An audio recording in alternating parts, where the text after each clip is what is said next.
Udah.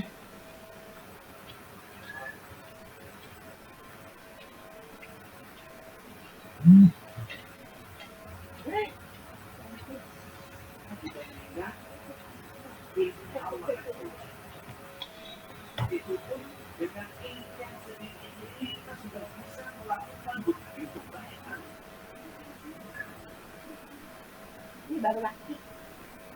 Dia mau putih.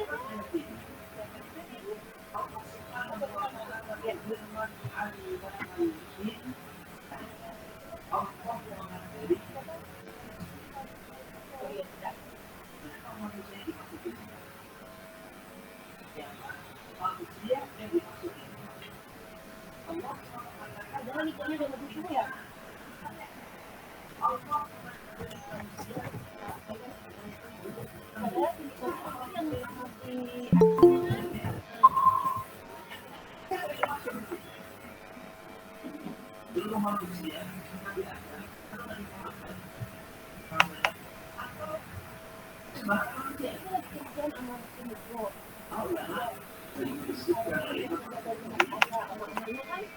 Bismillahirrahmanirrahim.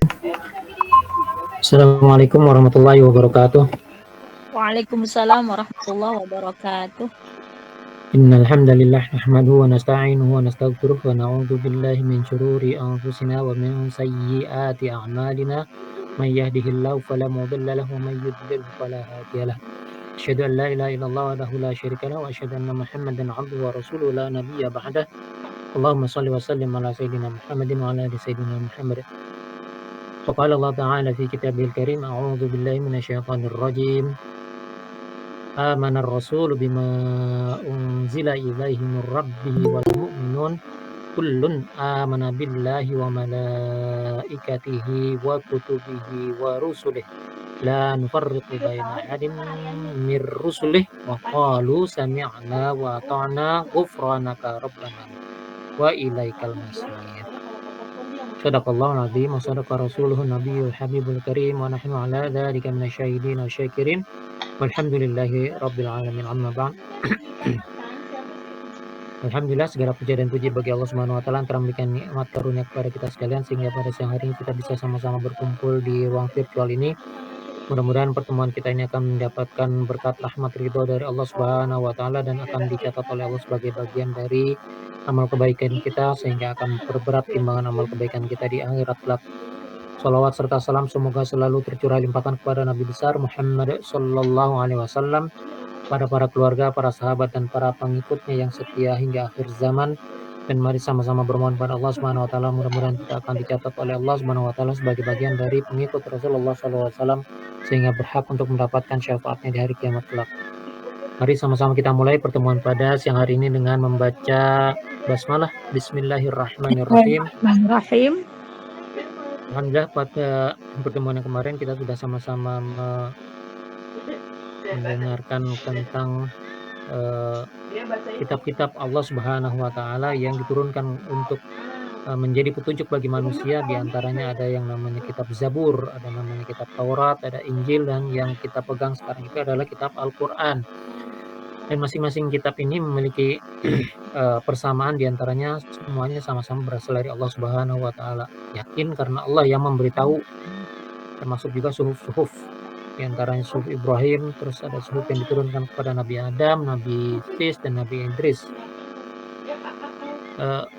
Kitab-kitab yang diturunkan oleh Allah Subhanahu wa taala itu sama-sama mengajarkan bahwa manusia itu hanya diperintahkan untuk menyembah kepada Allah Subhanahu wa taala sebagai Tuhan yang Maha Esa. Jadi ajaran tauhid itu di semua kitab yang diturunkan oleh Allah Subhanahu wa taala adalah sama seperti itu.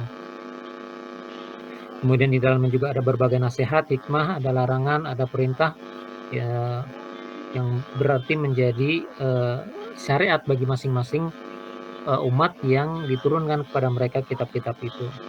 Nah,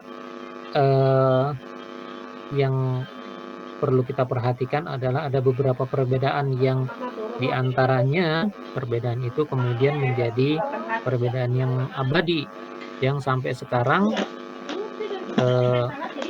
masih ada perbedaannya, meskipun di antara ajaran-ajaran di dalam Islam adalah kita diperintahkan mempercayai, mengimani adanya kitab-kitab yang diturunkan kepada manusia selain Al-Quran, yaitu kitab Zabur, Injil, dan Taurat itu segala macamnya. Akan tetapi kita minta untuk melaksanakan syariatnya hanya berdasarkan Al-Quran. Itu. Kenapa? Ini karena ada perbedaan. Beberapa perbedaannya di antara kitab itu adalah bahwa masing-masing kitab itu diturunkan kepada nabi yang berbeda-beda. Jadi Zabur diturunkan kepada Nabi Daud, kemudian Taurat ini diturunkan kepada Nabi Musa, Injil diturunkan kepada Nabi Isa, dan Al-Quran diturunkan kepada Nabi Muhammad SAW. Namun peruntukannya ketika kitab-kitab suci itu diturunkan, peruntukan ini ada perbedaan lagi masing-masing, yaitu selain kitab Al-Quran diturunkan hanya untuk satu kaum, dan semuanya kebetulan itu adalah untuk kaum Bani Israel. Itu. Sedangkan Al-Quran berbeda karena dia diturunkan untuk seluruh umat manusia. Aji itu apa aji? Nanti ada lagi perbedaan di dalam aturan-aturan syariat, meskipun ibadahnya sama. Misalnya yang kita kenal namanya ibadah puasa, kan kutiba alaikumusiyam kama kutiba alal ladzina min qablikum, sama seperti orang-orang sebelum kamu juga diwajibkan untuk berpuasa gitu.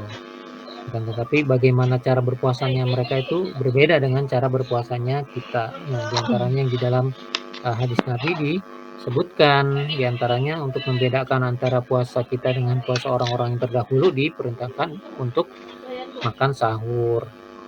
Gitu.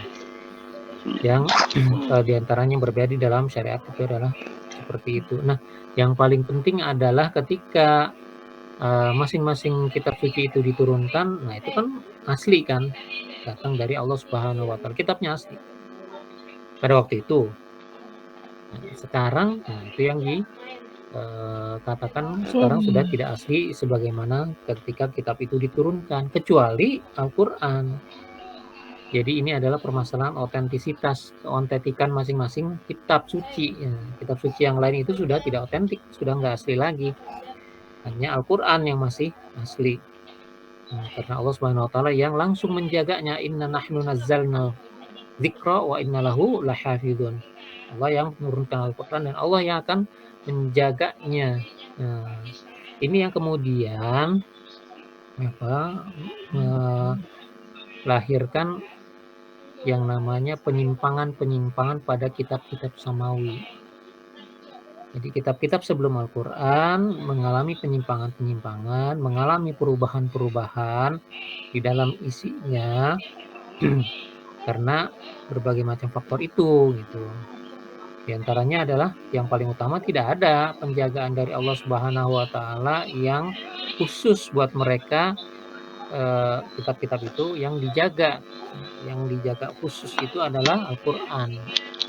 Allah sendiri yang menjaganya gitu.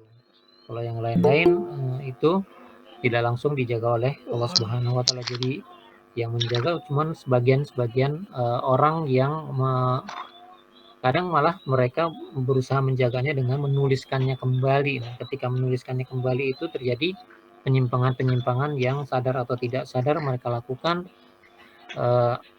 sehingga berbeda dengan kitabnya yang asli. Ini karena yang utamanya adalah tidak ada penjagaan dari Allah Subhanahu wa Ta'ala. Jadi nanti akan bisa dilihat berbagai macam penyimpangan di dalam situ gitu. Misalnya lagi karena tidak ada kitab induk yang menjadi acuan. Nah, kalau Al-Quran kan mushafnya itu yang bentuk Quran yang tertulis itu kan menginduk kepada mushaf Utsmani. Dulu pada zaman sahabat dikumpulkan, dijadikan satu. Nah, dari situ nanti kemudian diturunkan lagi menjadi 4, ditaruh di berbagai pusat pemerintahan Islam pada saat itu, dan kemudian makin lama makin menyebar, dicetak, ditulis dan kalau sekarang dicetak, kalau dulu ditulis, benar-benar ditulis gitu. Nah itu jadi perbedaannya diantaranya seperti itu. Pak, kalau yang dicetak apa nggak memungkinkan ada terjadi kesalahan? Mungkin, apabila terjadi kesalahan atau kalau di kitab-kitab lain ya mungkin mereka tidak akan menyadari atau tidak akan mengetahuinya. Kalau di Al-Quran beda. Kenapa? Karena di dalam Al-Quran itu sebelum dicetak saja sudah ditashih namanya, dicoba disahkan apakah ini sahih benar-benar sesuai dengan kitab induknya atau enggak. Itu udah ada, kalau di Indonesia ada lembaga pentasihnya sendiri. Tapi kadang sesudah lolos dari pentasihan itu di percetakannya terjadi trouble, terjadi kesalahan gitu di percetakannya. Jadilah itu Quran yang sudah ada tanda tasihnya tetapi dicetak secara salah, mengandung kesalahan di dalamnya. Nah, ini juga dijaga oleh Allah benar-benar karena nanti ketika dibaca, yang membacanya ini apalagi yang memang hafiz, yang memang hafal dari Al-Quran, atau kita yang memang sering membaca Al-Quran, itu kalau ketemu dengan yang cetakannya salah itu akan berasa. Allah memberikan petunjuk, ini salah nih, ini salah. Dulu bacanya perasaan bukan begini deh gitu. Ya, ini memang bukan sekali dua kali kejadian, maksudnya udah beberapa kali kejadian dan itu ditemukan kesalahan-kesalahan itu yang tidak sengaja ditemukan, apalagi yang sengaja. Ada orang-orang yang sengaja gitu memalsukan Al-Quran, menulis bahkan menambah-nambahkan ayat bahkan surat di dalamnya. Itu luar biasa upaya-upaya untuk penyesatan. Dan tapi ini penyimpangan yang seperti itu kalau di dalam kasus Al-Quran akan segera ketemu. Demikian juga karena tidak ada kalau di Al-Quran ada bahasa tunggal, bahasanya itu pakai bahasa Arab. Kalau baca Al-Quran namanya ya berarti kita membaca mushaf yang bahasa Arab, bukan baca terjemahannya. Selain bahasa Arab itu namanya terjemahan. Bahkan di dalam bahasa Arabnya ada Al-Quran yang ditafsirkan dengan bahasa Arab lagi gitu. Yang penafsirannya itu bukan Al-Quran, tidak disebut Al-Quran, makanya kitabnya mungkin disebutnya kitab tafsir. Itu bukan Al-Quran itu sendiri, bukan mushafnya. Kalau yang mushafnya sendiri ada sendiri. Itu yang membedakan juga dengan yang kitab-kitab samawi lainnya, karena mereka masing-masing sudah mengalami penyimpangan karena tidak ada bahasa yang tunggalnya itu. Asal bahasanya apa? Bahasanya Zabur asalnya itu diturunkan dengan bahasa Qibti, orang Mesir. Taurat diturunkan dengan bahasa Ibrani, bahasanya orang Yahudi. Injil dulu katanya diturunkan dengan bahasa Suryani. Nah, ini bahasa yang dipakai di sebagian Suriah. Suriah itu sebenarnya termasuk di dalam lingkup Palestina dulu tuh. Makanya dia termasuk di dalam bagian dari tanah haramnya yang zaman dulu itu adalah termasuk di bagian dari Masjidil Aqsa gitu, lingkungannya dari Masjidil Aqsa. Itu diturunkan dengan bahasa Suryani, itu bahasa Injil itu. Makanya dulu ada siapa tuh aktor namanya Mel Gibson, dia bikin film judulnya Yesus, menceritakan bagaimana kisah kehidupan Isa Al-Masih yang mereka sebut sebagai Yesus Kristus. Nah, itu dia mencoba untuk mencari Bible-nya itu yang asli. Makanya itu dia bilang, oh itu pakai di daerah Aram sana, Syria. Pakai bahasanya bahasa Aram. Sebenarnya bukan bahasa Aram. Bahasa Aramnya itu adalah bahasa yang lebih umumnya, tetapi yang Injilnya sendiri digunakan adalah bahasa Suryani yang termasuk bagian dari bahasa Aram, tetapi dipergunakan sekarang cuma 1-2 suku aja yang di sana yang memakai bahasa itu. Makanya luar biasa ketika ditampilkan film itu dengan menggunakan Injil yang berasal dari daerah sana yang menggunakan bahasa Suryani, itu gereja-gereja yang ada di dunia itu pada memboikot. Kenapa dibilang itu penyimpangan? Ya bukan penyimpangan, karena apa? Karena itu diambil dari bahasa yang aslinya. Seperti itu.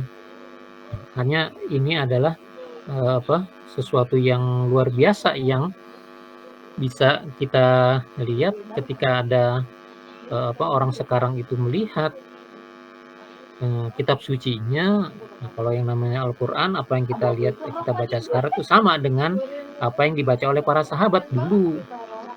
Tuh, itu sudah 15 abad tetap sama gitu, dan sampai dengan akhir dunia nanti itu insya Allah tetap sama, sampai nanti di menjelang-jelang hari kiamat nanti akan hilang nih Al-Quran. Ya, entah bagaimana nanti hilangnya ya, tapi menjelang hari kiamat nanti akan hilang. Ya, mudah-mudahan kita tidak menemui saat itu, karena luar biasa itu fitnahnya yang terjadi pada saat itu luar biasa. Nah, yang jelas Al-Quran akan tetap terjaga sampai hari kiamat.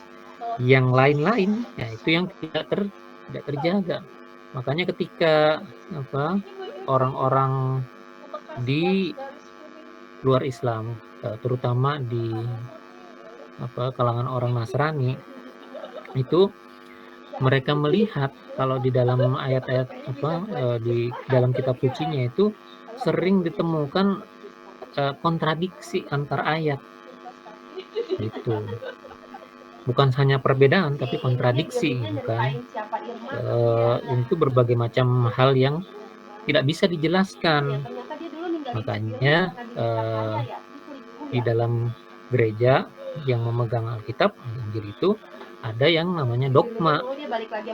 Jadi sesuatu hal yang memang tidak bisa dijelaskan secara akal sehat, mereka diminta tuh, orang-orang Kristen diminta untuk menerima apa adanya sebagaimana yang sudah dikatakan oleh pendeta-pendetanya. Nah, ini yang tidak terjadi di dalam agama Islam. Orang-orang yang berpegang kepada Al-Quran, mereka berpegang kepada Al-Qurannya nggak melulu mengacu kepada ulama. Kalau berselisih pendapat, diperintahkannya apa? Kembalikan kepada Al-Quran dan hadis, bukan dikembalikan kepada ulama. Enggak. Berselisih ya kembalikan kepada Al-Quran. Bagaimana kata Al-Quran? Itu di situ perbedaannya. Kenapa ya? Dengan berpegang pada Al-Quran disuruh bertahkim pada Al-Quran, artinya apa? Ya itu udah pokok-pokok pikirannya di situ udah pasti. Itu. Kalau yang di dalam Bible misalnya, itu pokok pikirannya banyak yang kontradiksi. Ada yang kontradiksi sehingga orang-orang yang mau berpegang pada kitabnya itu sendiri bingung ini mau berpegang kayak gimana. Makanya orang yang memiliki otoritas di sana, otoritas gerejanya bilang, itu dogma, jadi kamu harus terima apa adanya. Apa yang saya katakan kamu terima. Inilah yang kemudian di dalam perjalanan sejarah, penyimpangan-penyimpangan di dalam kitab-kitab suci ini melahirkan berbagai gerakan yang sampai sekarang itu entah benar atau enggak itu masih ada gitu. Contohnya kalau yang di penyimpangan-penyimpangan di dalam Taurat itu melahirkan gerakan-gerakan yang mencoba untuk meninggalkan ajaran-ajaran Taurat yang dianggap tidak benar. Ya, entah tidak benarnya menurut siapa ya, karena masing-masing punya klaim pendapatnya. Nah, ini yang kemudian melahirkan gerakan rahasia yang namanya Freemasonry. Itu di dalam zaman Perang Salib itu terwujudkan di dalam gerakan-gerakan Knight Templar. Itu ada Ksatria Templar, itu ada ada banyak kisahnya dulu tuh, bahkan banyak dibuat film-filmnya. Nah, kalau yang penyimpangan-penyimpangan di dalam Bible itu membuat gereja dulu itu apalagi di zaman abad pertengahan, sekitaran abad belasan itu 13, 14, 15, di zaman itu orang-orang di kaum muslimin sedang mencapai puncak kejayaan peradabannya. Tetapi orang-orang yang memegang Bible yang dikuasai oleh ideologi kegerejaan, mereka itu berada di dalam titik nadirnya. Mereka sedang susah-susahnya gitu. Mereka berpisah antara agama dan memisahkan antara agama dan kehidupan dunia. Sampai-sampai yang para ilmuwannya itu diminta untuk mengikuti apa yang dianut oleh gereja. dilarang untuk mengikuti akal sehat mereka. Jadi yang namanya di antaranya menyatakan itu benar tuh bumi ini bukan pusatnya. Sementara kalau gereja pada saat itu mengatakan bahwa bumi adalah pusat dari semua planet, pusat dari tata surya gitu. Nah, itu yang kemudian dihukum oleh gereja. Bahkan ada yang sampai ilmuwan-ilmuwan yang disuruh dihukum dengan hukuman mati, disuruh minum racun dan sebagainya. Itu karena apa? Karena gereja meminta semuanya itu ketaatan mutlak, bahkan sampai kepada ilmuwan yang memiliki penemuan yang menggunakan akal sehatnya diperintahkan untuk mengikuti gereja. Itulah makanya timbul pemahaman bahwa kalau orang-orang itu mau maju, mereka harus meninggalkan kitab sucinya, yaitu Bible itu. Kenapa? Ya, Bible-nya seperti itu gitu, ditafsirkan oleh orang-orang yang tidak mau ditentang, dipegang kekuasaannya oleh orang-orang yang memegang status quo. Itu ada perubahan ditentang oleh mereka. Setiap perubahan itu adalah urusannya setan, seperti itu. Makanya banyak yang berusaha meninggalkan. Nah, karena kekuasaan gereja pada saat itu sangat besar, orang-orang yang berusaha meninggalkannya kemudian membangun kelompok rahasia yang namanya Illuminati. Nah, itu ketemu tuh ceritanya sampai sekarang, dan banyak tuh dipakai oleh orang-orang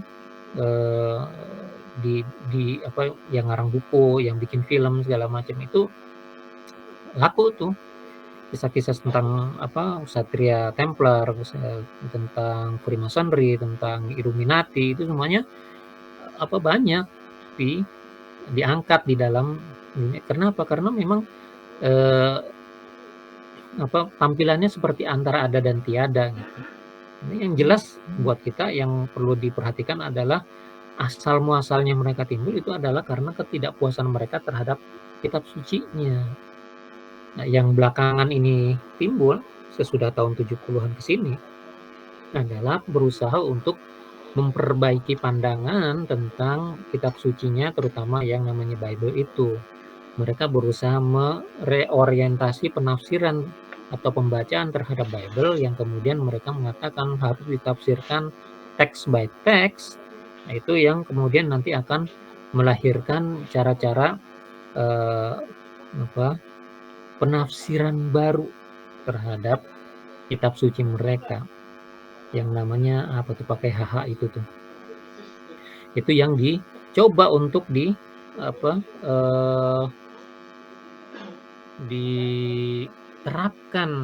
juga di dalam kitab Al-Quran.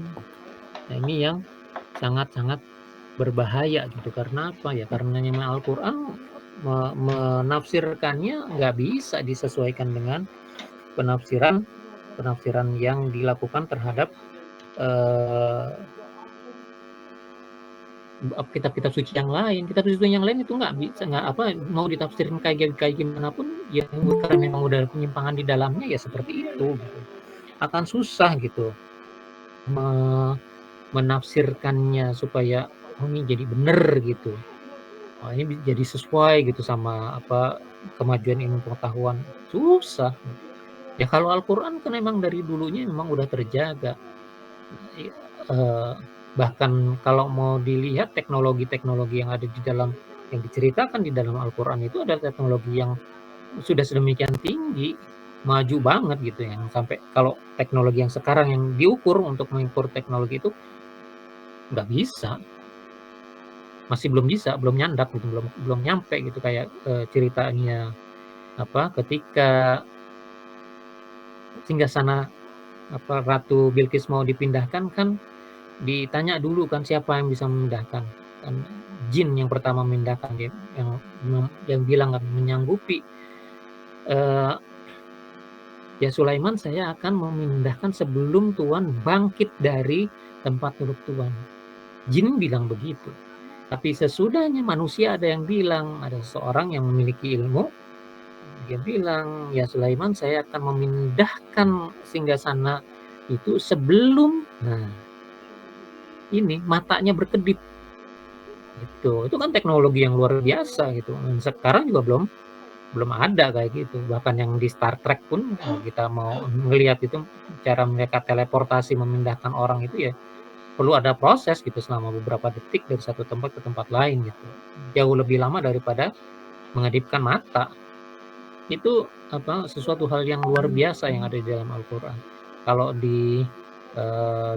lihat cerita-ceritanya bagaimana banyak orang yang awalnya berusaha meneliti Al-Qur'an, mencari kelemahan-kelemahannya, tetapi ujung-ujungnya yang mereka temukan adalah kebenaran, kebenaran, dan kebenaran lagi, sehingga akhirnya mereka menyerah gitu. Untuk mencari kelemahan-kelemahan Al-Qur'an, ya yang ada ya mereka mencoba untuk mengotak-atik supaya Al-Qur'an itu kelihatan salahnya adalah supaya dengan cara dipakai sudut pandang mereka gitu. Tidak pakai sudut pandang Al-Qur'an lagi. Kalau pakai sudut pandang Al-Qur'an lagi, ya kelihatan Al-Qur'an benar, yang lain salah. Tapi kalau pakai sudut pandang mereka, nah itu akan mudah buat mereka, Al-Qur'an salah. Ya kenapa? Ya pakai sudut pandang mereka. Itu kan curangnya mereka itu adalah seperti itu kan. Jadi permasalahan-permasalahan yang seperti inilah yang kalau kalau kita lihat ada penyimpangan-penyimpangan kayak gitu, seharusnya kita bisa lebih meningkatkan keimanan kita kepada kitab suci kita. Udah jelas kalau dibandingin dengan kitab-kitab suci yang lainnya, udah jelas keunggulannya. Yang dulu almarhum Allahyarham Ustadz Insan Mokoginta ngasih tantangan tuh, kan sampai beliau wafat itu nggak ada yang berhasil itu menjawab tantangannya. Beliau nantang gitu. Ini Al-Qur'an. Dari sekian ribu ayat gitu, sudah banyak orang yang hafal. Semuanya gitu. 30 juz itu hafal gitu. Dan itu bukan cuma 1-2 orang, banyak. Kita keliling dunia, insya Allah banyak gitu. Ketemu aja itu orang yang hafal Al-Qur'an. Itu Al-Qur'an. Meskipun itu bukan bahasanya ya, bukan orang Arab. Ya orang Indonesia juga banyak yang hafal Al-Qur'an. Padahal bahasa kita bukan bahasa Arab. Di Amerika juga ada. Di tempat-tempat lain juga ada yang bukan bahasa ibunya, bukan bahasa Arab. Tapi mereka bisa hafal Al-Qur'an. Nah itu Allahyarham Ustadz Insan Mokoginta mengasih tantangan. Siapa nih di antara kalian yang coba nih, yang hafal Bible atau kitab-kitab yang lain tuh, kitab-kitab suci yang lain, kalau hafal gitu, silakan datang ke dia, nanti dia tes. Hadiahnya kalau memang hafal itu mau dikasih mobil BMW waktu itu. Tapi nggak ada, satupun nggak ada. Nanti akan kalau masih ada waktu pertemuan berikutnya, nanti kita lihat beberapa persoalan yang ada di dalam masing-masing kitab, khususnya yang ada di dalam Bible. Dan ketika orang-orang ilmuwan-ilmuwan itu berupaya untuk menambal kekurangan atau kesalahan-kesalahan itu, mereka kemudian menggunakan beberapa macam metode, dan ujung-ujungnya metodenya itu yang dipakai untuk menafsirkan Al-Qur'an. Namanya hermeneutika. Itu. Ini akan coba kita bahas di pertemuan yang akan datang supaya lebih jelas tentang bahayanya pemikiran orang-orang yang di luar Islam yang mencoba menafsirkan Al-Qur'an dengan cara mereka. Dan ini dipaksakan kepada orang Islam supaya menggunakan cara mereka di dalam kita menafsirkan Al-Qur'an. Ya kurang ajar banget kan sebenarnya kalau dipandang secara jelas kayak gini. Jadi kitab suci kita gitu kan. Yang baca kita, yang menjalankan isinya itu adalah kita. Nah, mereka itu orang lain gitu kan. Mereka berusaha mendikte kita, cara bacanya, cara menafsirkannya adalah seperti ini. Itu menurut kemauan mereka gitu. Jadi nanti kamu mengerjakannya, mengamalkannya adalah seperti inilah. Itu adalah kerjaannya mereka gitu. Jadi bagaimana contoh-contohnya mungkin pekan depan kita sampaikan. Mudah-mudahan Allah akan memberikan kesempatan supaya nanti bisa jelas buat kita tentang kebenaran, kemurnian, dan keagungan Al-Quran dibandingkan dengan yang lain-lainnya, dan bahaya-bahaya apa yang menghadang, mengintai kita di setiap saat ketika kita berusaha untuk membaca Al-Quran dengan sebaik-baiknya. Ala kulli hal, mudah-mudahan yang sedikit ini akan bermanfaat buat kita semuanya. Apabila ada yang benar maka itu datangnya dari Allah Subhanahu wa taala, apabila ada yang salah maka itu datangnya dari kesalahan saya pribadi. Saya mohon ampun kepada Allah Subhanahu wa taala, saya mohon maaf kepada teman-teman semuanya. Untuk pertemuan hari ini kita cukupkan sampai di sini dulu. Mudah-mudahan Allah akan memberikan kesempatan buat kita untuk bertemu lagi di lain kesempatan. Mari kita akhiri dengan sama-sama membaca hamdalah. Alhamdulillahirabbil alamin. Kemudian kita tutup dengan doa kafaratul majelis. Mudah-mudahan pertemuan kita menjadi pertemuan yang diberkati, dirahmati, dan diridai oleh Allah Subhanahu wa taala, sedangkan perpisahan kita nanti akan menjadi perpisahan yang diampuni oleh Allah Subhanahu wa taala. Subhanakallahumma bihamdika asyhadu an la ilaha illa anta astaghfiruka wa atubu ilaik. Dari saya cukup sekian dulu. Wassalamualaikum warahmatullahi wabarakatuh. Waalaikumsalam warahmatullahi wabarakatuh.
Udah selesai ya.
Satu lagi siapa? Kak, tadi ya? Oh iya.